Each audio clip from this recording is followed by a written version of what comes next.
maxay haddaba tahay waxay kaga duwan tahay 20 sanadood oo u dambeeyay 3 sano iyo badhka ama 40 sano u dambeysay waxay kaga duwan tahay oo socodka dheer ee aynu aadka u talaabsanay sabab u ah aragtida madaxweynaheena oo ah aragti cusub oo ah deganaansho in xukuumaddu shaqeyso fulinteedii ka shaqeyso siyaasada iyo shuruuc la timaado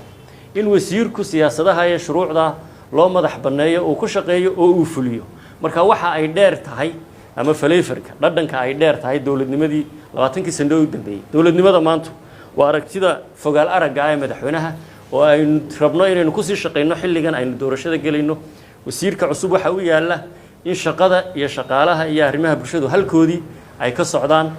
oo sidii heesta Soomaaliyeed ahayd kala hubi shaqada iyo shaqaalaha hurdo iyo maseexda inuu markaa shaqadiina kala hubiyo shaqaalihiina ay fulinayaan hawshii wadaan doorashadiina laga shaqeeyo sidii aan noogu ducayn lahaydeen madaxweynaha noo soo noqon lahaa u guuleysan lahaydna aan ka wada shaqeyno waa mahadsantiin taas aan ka wada shaqeynaa Soomaaliya waa inoo doorasho xor iyo xalaal guul